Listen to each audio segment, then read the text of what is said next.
परम मंगल में परात्पर अखिलेश्वर अकारण करुणा बंगालय भक्तवान सकल करुण दरिद्र विनिंदित पीताम्बर धारी भूत भावन बाघांबर धारी भगवान शिव का वाग्मय स्वरूप शिव महापुराण।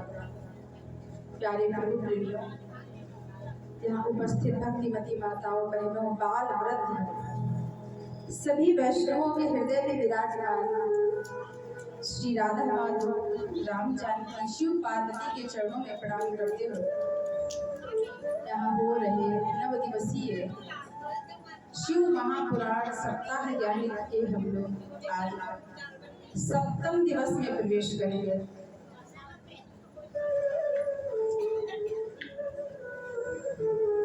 धीरे धीरे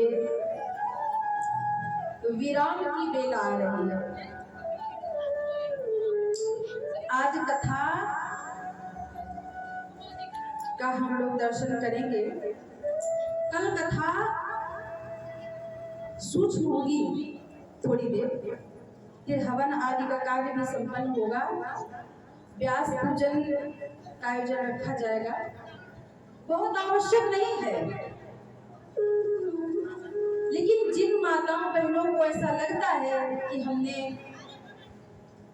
कथा सुनी है 9 दिनों तक, तो हम व्यास पूजन करें और कुछ भी समर्पित करें, तो वो माताएं बहनें आके पूजन कर सकती हैं। बाकी जिनको असुविधा है तो दूर से ही प्रणाम कर ले।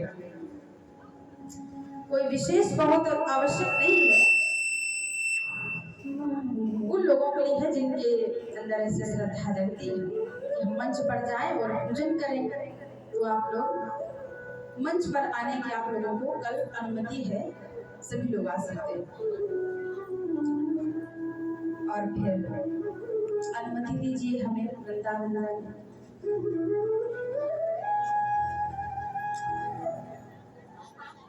तो बहुत अच्छा लगा, बड़े ही भाव में आप लोगों की उपस्थिति हुई। कथा के माध्यम से आप लोगों का दर्शन होता रहा है, बहुत अच्छा लगा। प्रसन्नता है आप लोगों से मिलके।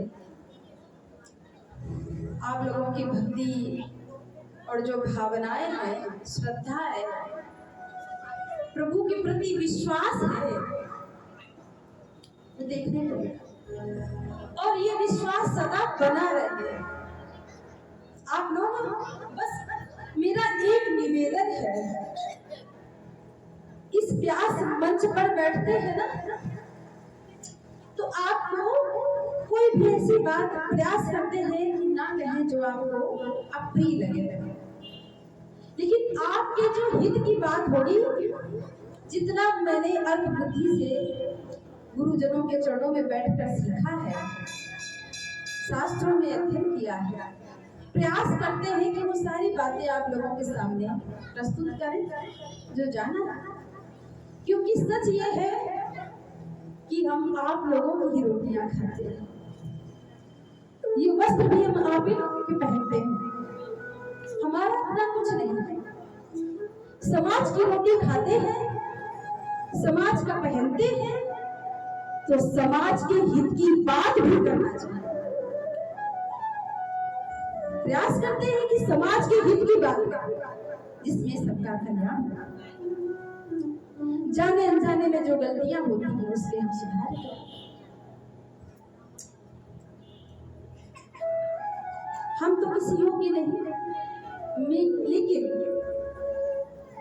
ये जो मंच है, कथाओं की सेवा है, ये मेरी किशोरी राधा रानी ने मुझे दी है। इसलिए इस सेवा को कभी मना नहीं करते, क्योंकि मेरी महारानी श्री राधा रानी, मेरी राधा रानी ने सेवा दी। भागवत जी की सेवा, सिर्फ भागवत जी की कथा करते थे। राम कथा आती नहीं, राम जी को नहीं, मेरा तो कन्हैया ठीक है। भागवत की कथा नहीं, राम कथा नहीं कर पाएंगे। और प्रभु की मेरी राधा रानी की ऐसी लीला कि राम कथा के लिए ही लोगों की जिज्ञासा हो। कोई बात नहीं, राम कथा पर तो बचपन से ठाकुर जी की कृपा से होता रहा, मगर कुछ शिकायत रहती थी राम जी से, इसलिए राम जी की कथा के लिए आगे नहीं बढ़ते थे। अब राधा रानी की इच्छा तो स्वीकार। फिर जी देवी भागवत की कथा आने लगे। आपको देवी भागवत करनी है, मना नहीं कर सकते, क्योंकि एको ब्रह्म द्वितीयो नास्ति। ब्रह्म तो एक है, लीलाएं अनेक हैं। इस भाव से देवी भागवत को भी स्वीकार किया, देवी भागवत भी करेंगे। लो जी, लीला भी शिव पुराण की कथा करनी है। वैसे तो शिव पुराण की कथा और माता भगवती के चरित्र बहुत प्रिय है, काफी समय से अवसर मिला है, लेकिन जो विस्तार से कहना 9 दिनों तक, 7 दिनों तक, क्योंकि जो यज्ञ होते हैं रुद्र महायज्ञ हमारे बिहार में, नेपाल में दूर कथाएं होती हैं, वहां पर रुद्र महायज्ञ है, तो अधिकतर यज्ञ वहां पर 5 दिन का या 7 दिन का रखेंगे। 9 दिनों का ऐसा आयोजन नहीं रखा गया, तो विस्तार से 9 दिन की कथा कहने का हमें यहीं पर अवसर मिला।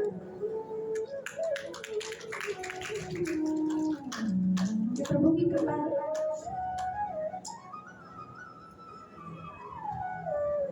तो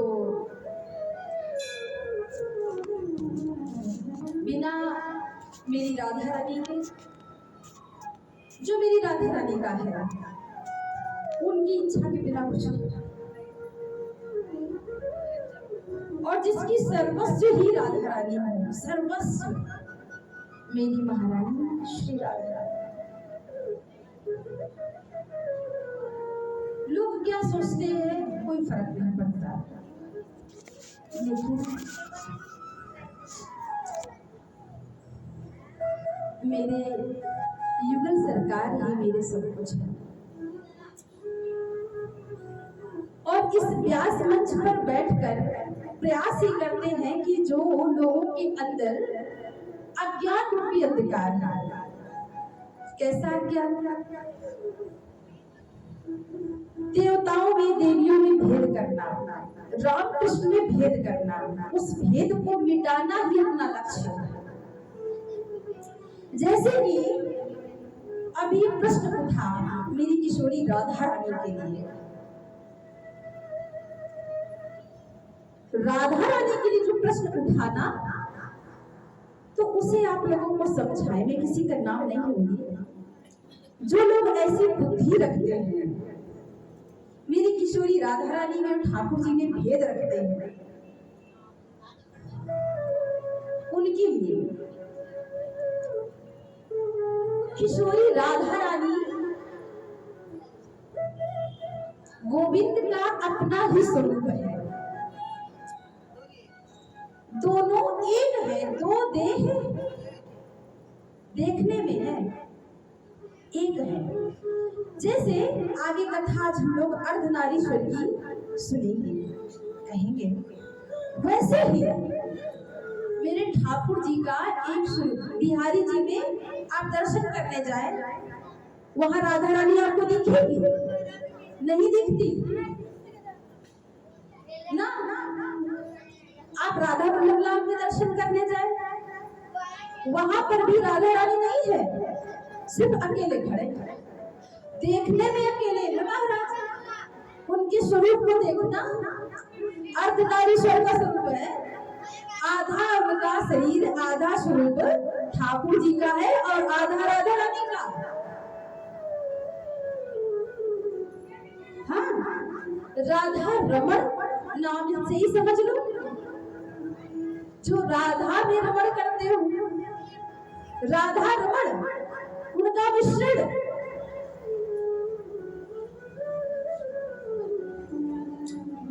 कथा आती है, विद्वानों से संत जनों से सुना है कि जब भगवान ने मोहिनी अवतार लिया ना, मोहिनी अवतार, तो आप लोग जाते, देव अमृत निकला समुद्र से, विष निकला तो शिव जी ने पी लिया, अमृत निकला तो सब देवता झगड़ने लग गए, दैत्य भी झगड़ने लग गए, हम लेंगे आपस में। दैत्यों के हाथ में अमृत का कलश आ गया, लेकर भागे, भगवान को आना पड़ा। मोहिनी रूप धारण किया मेरे गोविंद ने, कितना सुंदर स्वरूप था मेरे गोविंद का, मोहिनी स्वरूप।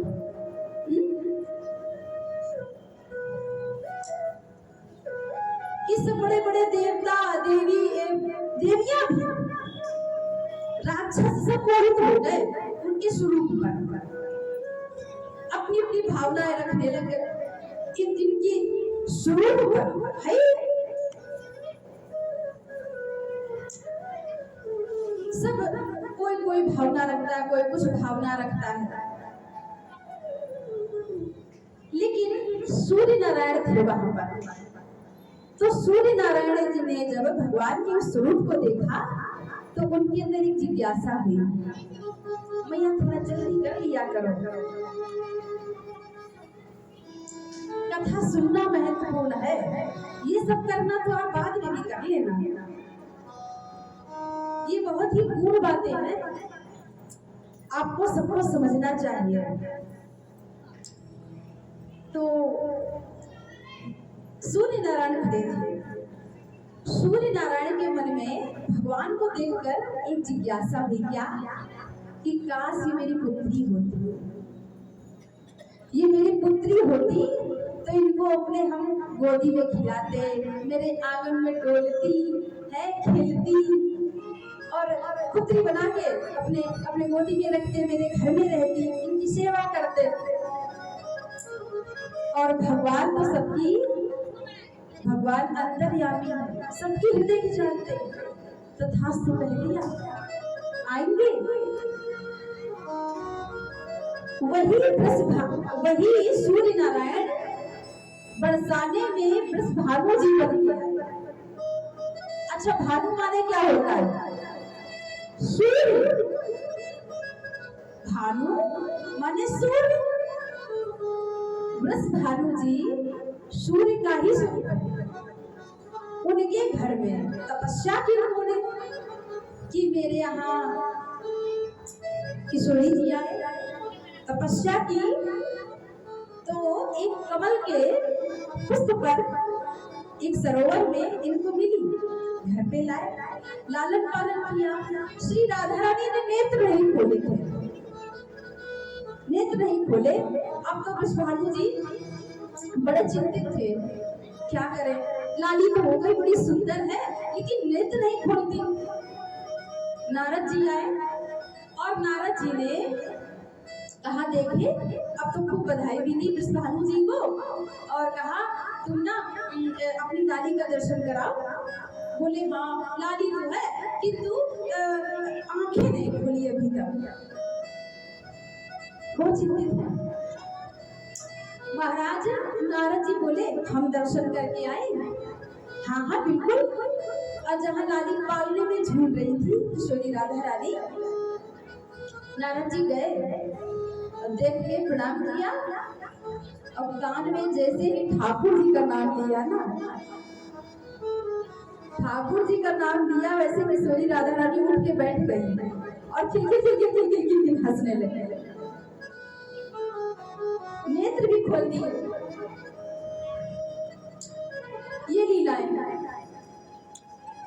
अब एक ठाकुर जी एक है, एक रूप में नंदगांव में रहते हैं, एक रूप में बरसाने में रहते हैं, और यशोदा नंदन है गोपाल जी। और यशोदा का अर्थ क्या है? यशोद दताती यशोदा। और राधा रानी की माँ का क्या नाम है? कीर्ति। तो कीर्ति और यश एक ही है अर्थ दोनों का। प्रभु की ऐसी ऐसी लीलाएं, ब्रजमंडल मेरा अपना ब्रजमंडल, यहाँ सब देवी देवता वास करते हैं। कीर्ति सुता के पद पर तीर्थराज प्रयागराज करते हैं। करोड़ों, एक नहीं करोड़ों। बरसाने में ब्रह्मा जी पर्वत के रूप में विराजमान हो गए। बोलो जी क्यों? क्योंकि मेरे ठाकुर जी डबल रोल करने वाले हैं। तो जन्म के पहले ही ब्रह्मा जी पर्वत रूप में बरसाने में वास करते हैं। ब्रह्मांचल पर्वत, कभी आना आप लोग दर्शन करना। और नंदगांव में नंदेश्वर जो पर्वत है ना, नंदेश्वर पर्वत, ये महादेव का स्वरूप है। महादेव साक्षात पर्वत रूप में वहां विराजमान है। और इधर श्री गिरिराज जी, ये विष्णु जी का स्वरूप है।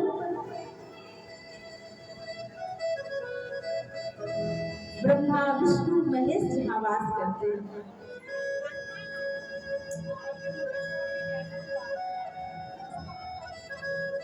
तो मेरी राधा रानी को भिन्न समझना भी नहीं चाहिए। जो लोग ऐसा भेद समझते हैं, जो लोग ठाकुर जी में, राधा रानी में, राम जानकी में भेद समझते हैं ना, महाराज कल्प कल्प तक वो नरक में वास करते हैं। कोई भेद नहीं, किसी भी प्रकार की कोई शंका नहीं करनी चाहिए। रामचरितमानस में जो गोस्वामी तुलसीदास जी ने वर्णन किया है, उसमें भी लोग तर्क करते हैं कि राम जी ने ऐसी लीला की, वैसी लीला की। ये सब अपराध है। भगवान की लीलाओं में संशय नहीं करना चाहिए। कथा में आकर, कथा सुनकर यदि मन में संशय बना रहे तो आपने क्या सुना और हमने क्या कहा। मन से संशय दूर हो जाए, कथा हम इसीलिए सुनते।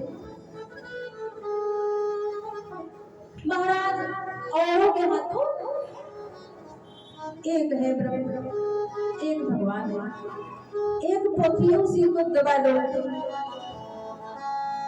हमारे सनातन धर्म में कितने पुराण हैं, कितने उपनिषद हैं, कितने ग्रंथ हैं। सूखे पत्ते खा खाकर ऋषि मुनियों ने जिन ग्रंथों की रचना की है, ऐसे थोड़ी ना करती। व्यास जी ने जो 18 पुराण लिखे, उनका उद्देश्य सिर्फ एक ही था कि किसी भी तरह जीव का मन राम, कृष्ण, नारायण, शिव किसी से भी लगे। हमारे यहाँ कंफ्यूजन नहीं है। लोग कहते हैं किसको पूजे किसको ना पूजे, तो हमारे यहाँ कंफ्यूजन नहीं है। ऑप्शन है। राम में मन लगे तो राम को मान लो, उनकी कथाएं सुनो। कृष्ण के स्वरूप में उनकी चंचलताओं में मन लगता है तो उनकी लीलाओं को सुनो। हमारे यहाँ ऑप्शन है। भेद रहित होकर कथा सुना चाहिए। मंदिर में जाए तो बिल्कुल भी ये मत सोचते अरे अब तो यहाँ पर ना कई विग्रह बैठे, किसको पूजे किसको छोड़े। एक मैया थी, रोज मंदिर जाती। अब मैया आज लोटे में जल ले लिया और एक दोने में कुछ चिड़िया बादाम ले लिए, मंदिर गई। शिव जी में जल चढ़ाया, थोड़ा चिड़िया बादाम उधर रख दिया। गणेश जी में जल चढ़ाया, वहां चिड़िया बादाम रख दिया। गौड़ा जी में वहां पर भी चिनिया बादाम रख दिया, कार्तिक जी में भी। फिर आगे बढ़ी, अब मैया के लोटे का जल भी खत्म और चिनिया बादाम भी खत्म, और मंदिर में भी देवता बाकी है 4। अब मैया तो सोचती चली जा रही, और हनुमान जी कर रहे गए, सोचेंगे सबको पूज गई, मोह छोड़ गई। हाँ, अब साईं बाबा तो बैठे रह गए, इनको तो कुछ चढ़ायो ना है, कहा करें,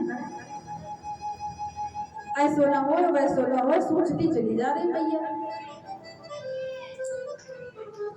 तो ऐसी बुद्धि रखना ये अपराध है। भगवान अनेक थोड़ी ना, वो तो एक है,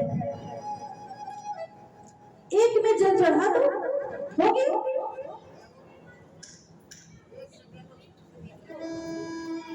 और सब में भगवान को देखना, सब में भगवान का दर्शन करो।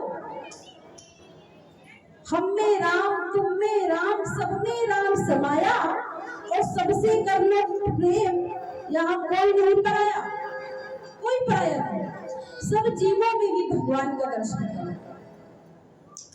एक नाथ जी थे, कथा आती है, एक नाथ जी ने एक बार गंगोत्री से जल भरा और सोचते हैं रामेश्वरम जाएंगे और जल चढ़ा के आएंगे। और महाराज वो 6 महीने से यात्रा कर रहे थे, 6 महीने यात्रा करते रहे बेचारे, करते रहे पैदल यात्रा। रामेश्वरम में तो जाना ही है, जल चढ़ाना ही है। और महाराज 6 महीने की यात्रा पूरी करके थोड़ी दूर पर बस रामेश्वरम भगवान दिख रहे थे। सोचते हैं बस आधा किलोमीटर बचे, अभी पहुंच जाएंगे, अभी जल चढ़ा देंगे। महाराज रास्ते में देखा कि एक गधा प्यास से तड़प रहा था, तड़प रहा है, उसके प्राण निकलने ही वाले हैं। तो एक नाथ जी को दया आ गई और उस गधे को जल पिलाते हुए बोले, हे मेरे रामेश्वरम भगवान, यहीं से इस गंगा जल को स्वीकार कर लेना। सच मानना, उस गधे में से मेरे प्रभु प्रकट हुए।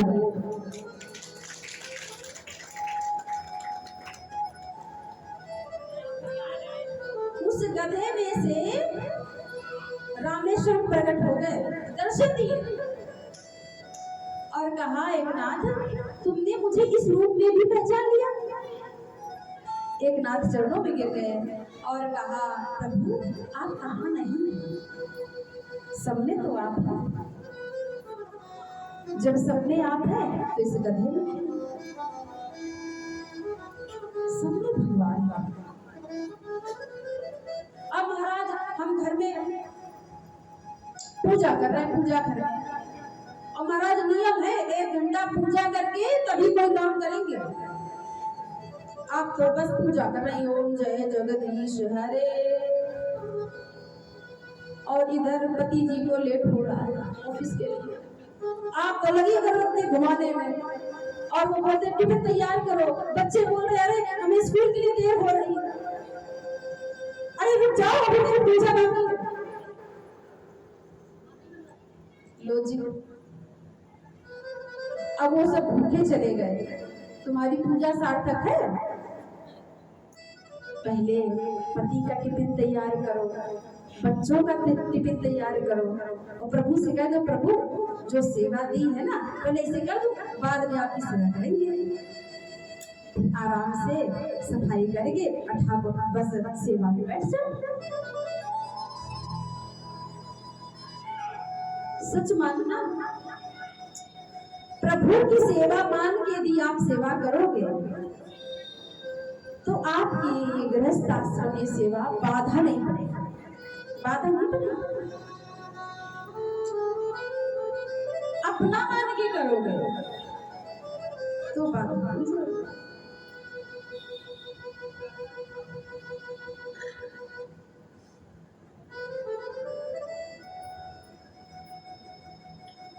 तो हमारे ब्रज मंडल में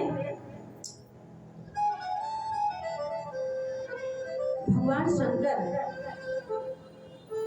वैसे तो पूरे भारतवर्ष में, हाँ, ब्रजमंडल में क्या पूरे भारतवर्ष में ऐसा कोई गांव नहीं है जहां पर शिव जी का मंदिर हो। ऐसा कोई भी गांव, एक नहीं महाराज, 2-4 मिल जाएंगे। और देवी देवताओं की मिले ना मिले, शिव जी का मंदिर जरूर मिलेगा भारत के प्रत्येक गांव में। हमारे वृंदावन में, ब्रज में कई रूपों में भोले बाबा विराजमान हैं। नंदगांव में नंदेश्वर, गोवर्धन में चकलेश्वर, मथुरा में भूतेश्वर और गोकुल में आशेश्वर, चिंताहर।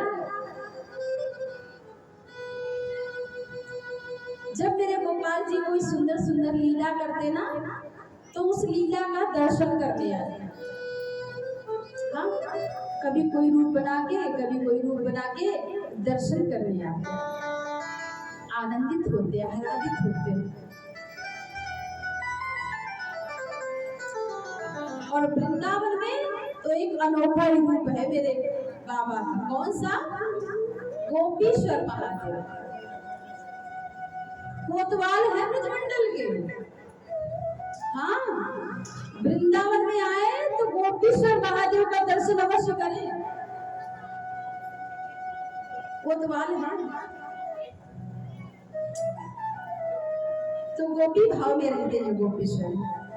एक बार भगवान रासलीला की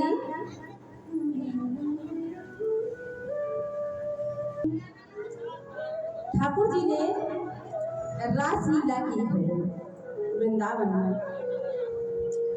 सब सखियां सज सज के आ रही हैं। भागवत जी में बड़ा सुंदर प्रसंग है। सब सखियां आज ठाकुर जी ने शरद पूर्णिमा को मुरली बजाई। समय देखकर यमुना जी के किनारे मुरली का निनाद किया। जैसे ही मुरली बजाई, गोपियों के प्राणों में वो धनी गए। देखो, ये गोपियां कोई स्त्री नहीं है, गोपियां वेद की ऋचाएं हैं। आज उन ऋचाओं को लगा कि आज मेरे प्रीतम मुझे मिलेंगे, और गोपियां श्रृंगार कर रही थी। होठों पे लगाने वाली चीज आंखों पे लग गई, और आंखों में लगाने वाली चीज होठों पे लग गई। महाराज, ऐसी स्थिति, कोई सोहनी सेवा कर रही थी तो झाड़ू का हाथ में लेके भाग पड़ी। कोई गोपी गाय के गोबर का चौका लगा रही थी। ऐसी स्थिति में भाग, अस्त व्यस्त स्थितियां हैं। जैसे ही यमुना जी के किनारे पहुंची, सभी गोपियों को लगा कि प्रभु मेरा नाम पुकार रहा है, मुझे बुला रहा है। जैसे ही गोपियां गई तो गोविंद ने प्रश्न किया, क्या कि भूतागमन के कारण तुम किस कारण से आए हो? पहले तो स्वागत किया, स्वागतम स्वागतम। अरे आप आई, आपका स्वागत है। किस कारण से आई हो? जब पूछा किस कारण से आई हो, तो गोपियों को बहुत बुरा लगा, लेकिन बोल तो सकती नहीं, बिल्कुल मौन खड़ी। क्या करें? पहले तो स्वागत भी कर लिया, हमको ये ऐसा लगा कि हमारे आने से प्रसन्न हो गए। हमने अपना घर छोड़ा, अपने पति छोड़े, अपने बच्चे छोड़े, अपने माता पिता को छोड़ के इनकी शरण में आ गई। हमारा स्वागत किया और स्वागत भी कर लिया। उसके बाद में पूछते हैं भूतागमन के कारण किस कारण से आई हो? दो गोपियां एक दूसरे की ओर देखती हैं, क्या उत्तर है? ठाकुर जी ने पतिव्रत क्या है बताया। देखो, पति की सेवा करो, जाके लौट जाओ। तुम लोग पतिव्रता हो, पतिव्रता के ये सब लक्षण नहीं होते। सुन ली मुरलिया तो चली आई भागते हुए। जाओ, वो रात्रि देखने आई हो, कैसी बालुका चमकती है चांदनी रात में, देख ली ना। अब जाओ। गोपियां मौन है। ठाकुर जी बोले, देखो हम तुम्हें एक उदाहरण देते हैं। एक पतिव्रता स्त्री थी और वो बेचारी घर पे रहती, अपने पति की सेवा करती। उसका एक छोटा बच्चा था। पति एक दिन खेत से आया और बैठ गया, थका था बेचारा, तो पत्नी की गोद में ही सिर रख के सो गया। और पत्नी बैठी रही, पति तो घोर निद्रा में सो गया। इधर उसका छोटा सा बालक था, घुटनों घुटनों चल रहा था। चलते चलते गया, अग्नि जल रही थी। अग्निहोत्र ब्राह्मण थे।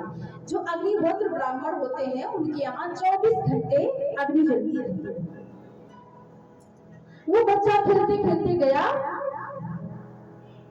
और वो पत्नी सोचती है इसकी कि क्या करूं, बच्चे को उठाने जाती हूँ तो मेरे पति की निद्रा टूट जाएगी, और निद्रा टूट गई महाराज तो मेरा पतिव्रत धर्म नष्ट हो जाएगा। क्या करूं? कुछ सोच पाती उससे पहले उसका बालक अग्नि कुंड में गिर गया। महाराज काफी समय बाद जब पति की निद्रा खुली और वो उठ के बैठा, तो पत्नी दौड़ती हुई गई और जैसे ही अग्नि कुंड में देखा तो उसका बालक जलती हुई धड़कती हुई अग्नि में हिलोल कर रहा है।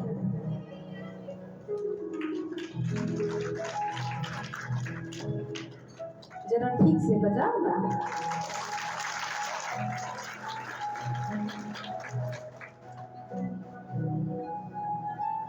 ये होता है पतिव्रता स्त्री के धर्म। और एक तो सुननी में मुरलिया चली आई भागती लौट जा। गोपियां सुनती रही। आपने सुना लिया, कह लिया, अब हम कहें। ऐसी 2-4 कथाएं हमको भी आती है तो सुना।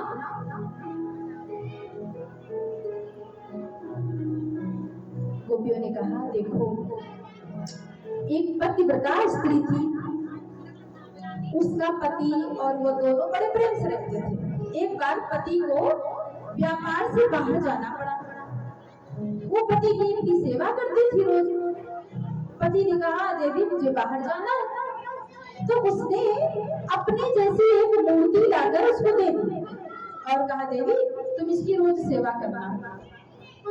बस वो रोज उस मूर्ति को नहलाती धुलाती, कपड़े पहनाती, भोग पवाती, फिर पाती, पति की मूर्ति। महाराज ऐसे चलते चलते 1 साल हो गया। 1 साल बाद जब उसका पति घर आया, दरवाजे पर है, कुंडी लगी, वो सेवा कर रही पति की। उसने कुंडी खटखटाई, जैसे ही खटखटाई और बोला, सुनती हो, खोलो, मैं आया। अब वो तो कर रही थी महाराज पति की सेवा। अगर सेवा को छोड़ती है तो पतिव्रत धर्म में बाधा पड़ती। तो गोपियां कहती है, आप ही बताओ मोहन कि उस स्त्री को दरवाजा खोलना चाहिए कि सेवा करनी चाहिए मूर्ति की? ठाकुर जी ने कहा, लो कर लो बात। जब सच्चा पति आ गया तो झूठे की पति की सेवा क्यों गोपियों ने कहा, श्याम सुंदर, तुमने अपने मुखार विद्य से स्वयं ये निर्णय कर लिया? हाँ, हमारे सच्चे प्रीतम सच्चे पति तो आप हैं। जब आप मिल गए तो झूठों की सेवा क्यों की? ठाकुर जी ने परीक्षा ली, परीक्षा में पास हुए गोपियां, और फिर काम जो भी आया था ठाकुर जी ने उसे उल्टा लटका दिया। महाराज, काम लीला नहीं है, काम मुझे लीला, उल्टा लटका दिया, लटके रहो। महाराज, इधर रासलीला होने वाली थी तो भोले बाबा के मन में चुटकी लगी। अब ये लीला होने वाली है और इस लीला में हमको भी जाना है। नहीं रहते महाराज। एक बार, मेरा तो कुछ है नहीं महाराज, एक बार शरद पूर्णिमा की रात थी। शरद पूर्णिमा के उत्सव पर बाबा विश्वनाथ ने हमारे द्वारा कथा काशी में सुनी,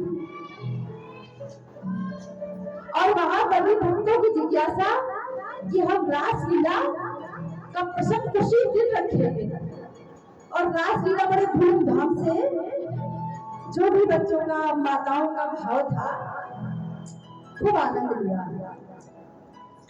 तो भोले बाबा के मन में जिज्ञासा हुई, लालसा लगी, इस लीला का दर्शन हम भी करें।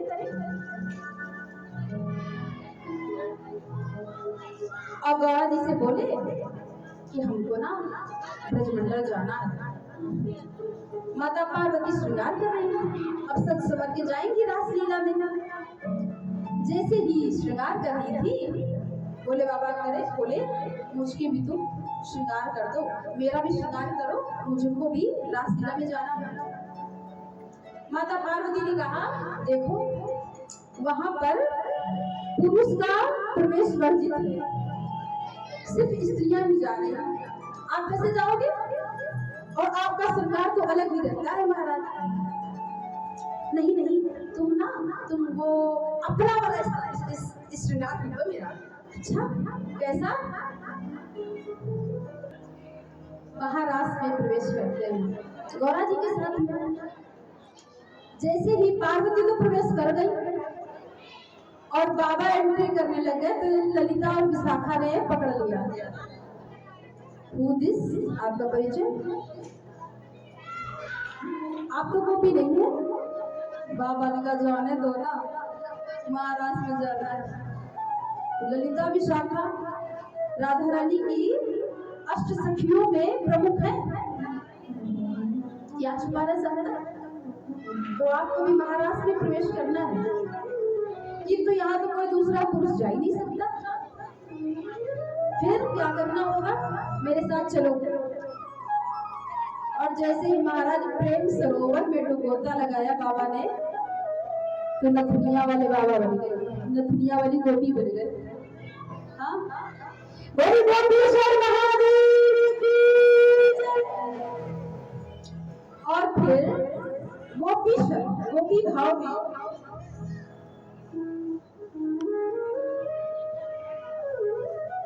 बाबा गए, महाराज हुआ, महाराज प्रारंभ हुआ। ठाकुर जी है, राधा रानी है, महादेव है। आहा, कितना सुंदर महाराज हो रहा है। देखो, अब धीरे धीरे सावन का महीना है, परसों के बाद में सावन लग जाएगा। हम लोगों को इस महीने का बहुत इंतजार रहता है। अब हमारे वृंदावन में ना नित्य उत्सव प्रारंभ हो जाएंगे। हाँ, झूलन उत्सव लो, अभी नौका विहार के उत्सव चल रहे थे। ठाकुर जी को नौका में बैठा के उनको विहार कराते हैं, झूलन उत्सव। फिर कौन सा उत्सव? अरे राधाष्टमी, जन्माष्टमी। उसके बाद में धीरे धीरे धीरे धीरे शरद ऋतु आ जाएगी। गोकुल में देखो,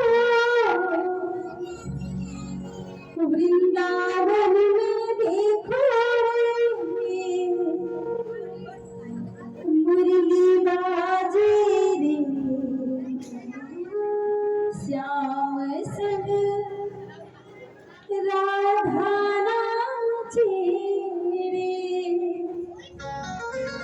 देखो देखो तो एक बार देखो, आज भी मुरली बजती है, आज भी वहां रास होता है। देखना पड़ेगा अपने मन के नेत्रों से, अंतर के नेत्रों से, तभी मिलेगा। नहीं तो वृंदावन में टूटे फूटे मकान और नालियां देके चले आओगे।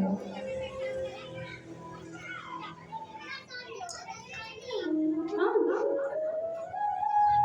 क्योंकि वृंदावन दिव्य चिन्मय वृंदावन है। ईंट पत्थर के मकान दिखते हो, इधर उधर की नालियों पर यदि ध्यान जाता है तो आपने वृंदावन को देखा ही नहीं, वृंदावन गए ही नहीं। जहाँ नित्य प्रिया प्रीतम अपनी नित्य दिव्य लीलाएं करते हैं, भक्तों को दर्शन होता है, आज भी हमको होता है। ऐसे ही नहीं भक्त डंके की चोट पर कहते हैं, हाँ, किसी की परवाह नहीं करते संत न भक्त, जो कहना है क्योंकि वो फील करते हैं, हम फील करते हैं। हम श्री राधे जी के बल अभिमानी, ठाकुर जी को भी नहीं समझते। हम श्री राधे जी के बल अभिमानी और टेढ़े रहे मोहन रसिया बोलत अटपटी बाणी। ये ब्रजवासियों के शब्द है।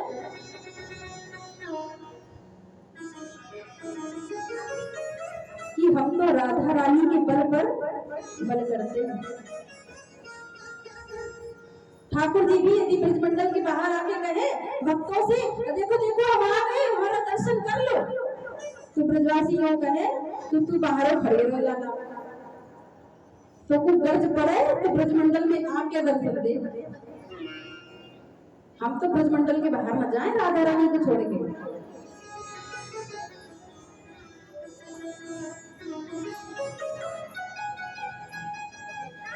भाव ही प्रधान है। महादेव महादेव गोपी भाव में ब्रजमंडल में महाराज में गए। महाराज 6 महीनों तक चलता रहा महाराज, 6 महीने की एक रात्रि होगी महाराज। देखो जी, पार्वती जी बोली चलो, हो गए।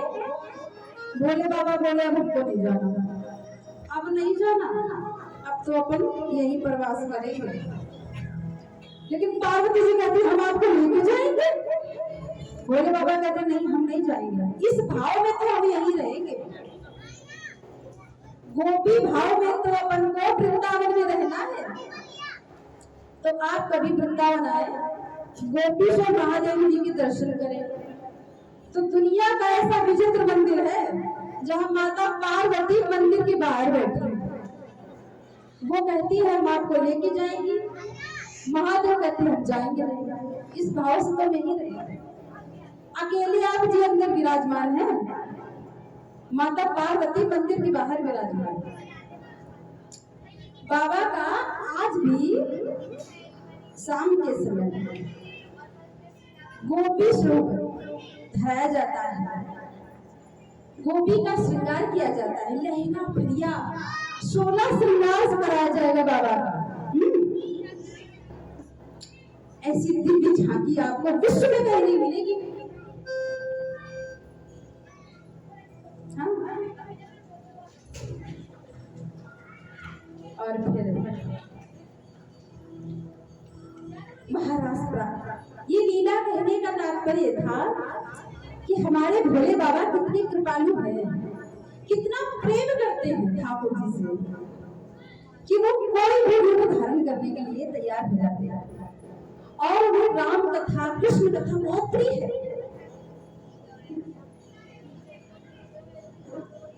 वैसे तो 19 अवतार लिए हैं भगवान शिव के 19 अवतार हैं। नारद जी ने कहा ब्रह्मा जी से, प्रभु 19 अवतार, हमको ना उन अवतारों का दर्शन कराएं। तो बोली उनका पहला अवतार है वीर भीम का, दूसरा अवतार उन्होंने लिया सर्व अवतार, तीसरा है पिप्पलनाद अवतार, महाराज चौथा है नंदी अवतार, जो नंदी है ना भगवान का ही स्वरूप है, पांचवा है भैरव अवतार, तो महाराज छठवां है अश्वत्थामा का अवतार। अश्वत्थामा को सब जानते हैं ना? अच्छा बताओ किसके पुत्र थे? बोलो। द्रोणाचार्य, राइट देखिए, द्रोणाचार्य के पुत्र अश्वत्थामा। और महाराज सातवां है वीरभद्र का, आठवां है ग्रहपति अवतार, नवा है दुर्वासा ऋषि का अवतार। और महाराज वैसे हनुमान जी का नाम भी आता है, हनुमान जी का अवतार दिया। क्यों? वैसे हनुमान जी को जो अवतार हुआ ना, तो उसमें प्रसंग आता है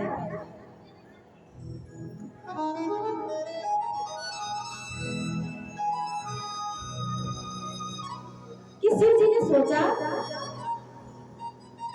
कि वैसे तो हम दर्शन करके आ जाते हैं, ऐसी कोई लीला करे कि कुछ समय कुछ सेवा करने का अवसर हमें प्राप्त हो।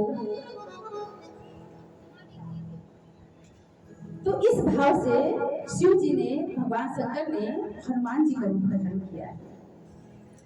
राम कथा में तो अनेक कथाएं अलग है, थोड़ा जो चरु मिला, चरु से चीन लेके गई, और इस नाते से राम जी के वो एक भाई भी। प्रभु की लीलाएं प्रभु जाने, हरि कथा हरि अनंत, हरि कथा अनंत। अब किसी ने कह दिया राधा रानी के बारे में कि वहां पर ऐसा हुआ, वो लीला हुई, वहां पर विवाह हुआ राधा रानी का। अरे भैया आधा अधूरा सच क्यों बताओ? बताना है तो पूरा बताओ। आधा अधूरा सच कभी कभी महाराज जानलेवा हो सकता है। हुआ ऐसा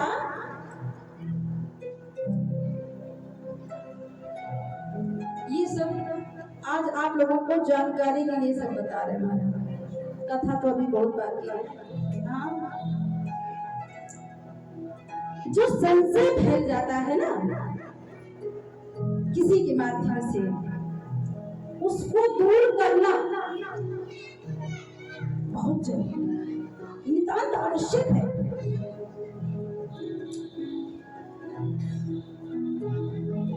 तो कथा आती है भागवत जी में कि ब्रह्मा जी ने जब ठाकुर जी के बछड़ों का हरण किया, ग्वालों का हरण कर लिया, तो ठाकुर जी ने ब्रह्मा को सबक सिखाने के लिए, ब्रह्मा जी को मोह हो गया था ना कि ठाकुर जी भोजन करते हैं सखाओं के साथ में, उनका जूठा खा लेते हैं, अपना जूठा उनको खिला देते हैं, कैसी लीला है ये, प्रभु कैसे हो सकते हैं?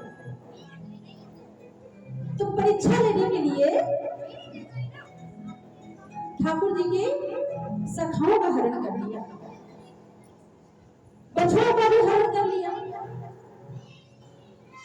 अब ठाकुर जी तो ठाकुर जी सब समझ गए, और मेरे गोविंद ने उतने ही रूप धारण कर लिए, जितने बछड़े थे उतने बछड़े बन गए, जितने सखा थे वैसे ही वो भी सखा बन गए, बिल्कुल वैसे ही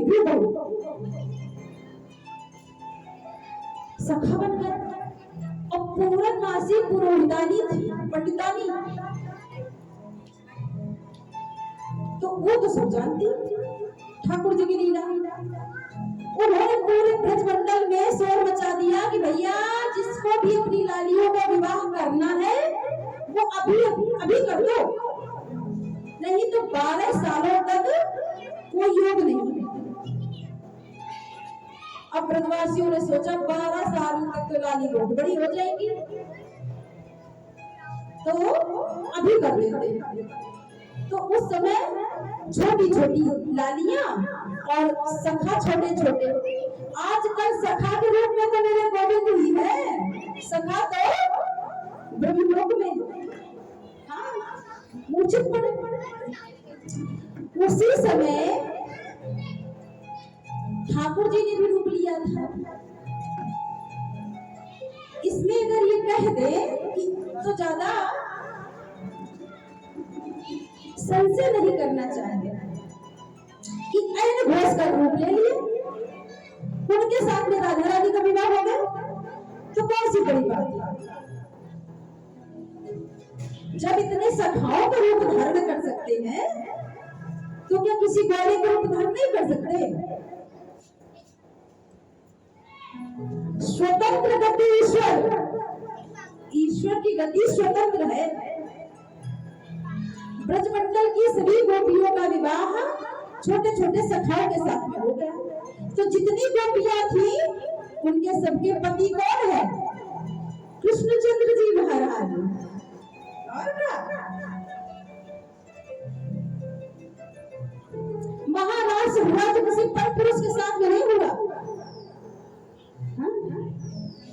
वैसे तो वेद की ऋचाएं है गोपियां।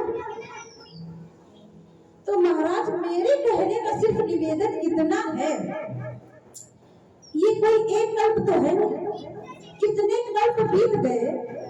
हम आते हैं जाते हैं चले जाते हैं, कर्म अच्छा नहीं कर पाते तो फिर 84 लाख में आना पड़ता है। तो किसी कल्प में कोई कथा हुई, कोई किसी कल्प में कोई लीला हुई, तो ज्यादा चक्कर में नहीं पड़ना चाहिए।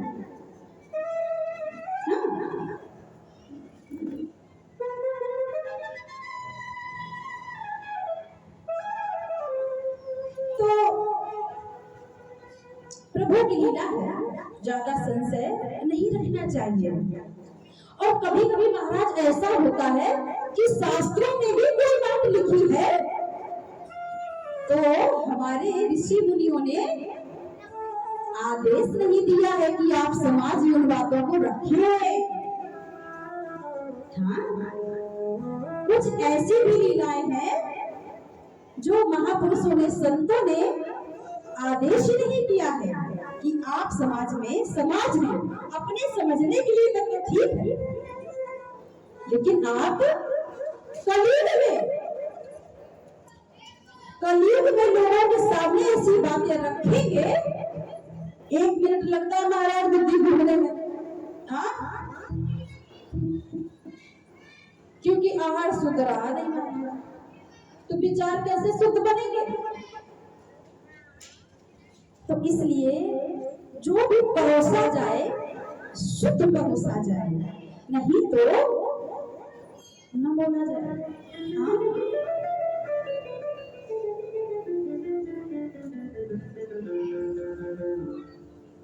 तो लीलाएं है प्रभु की।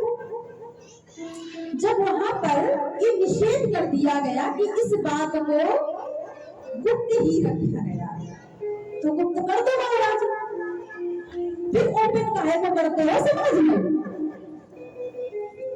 आप ओपन करोगे तो महाराज आप भी ओपन हो जाओगे, कौन सी बड़ी बात है।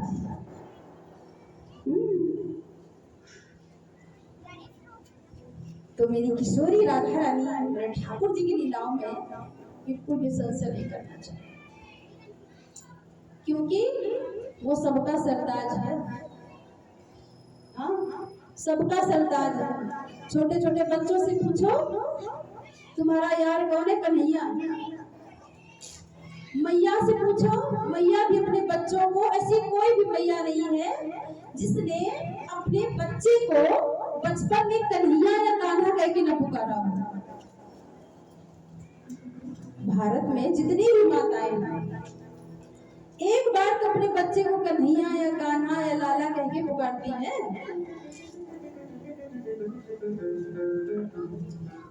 सबका प्यारा है।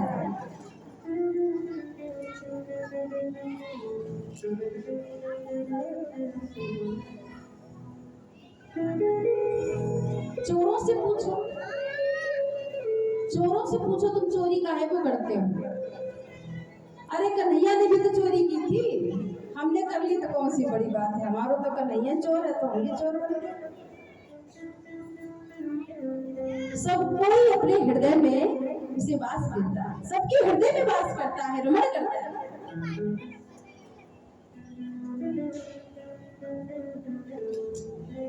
अनेक रूप आएगा विष्णवे ब्रह्म विष्णु।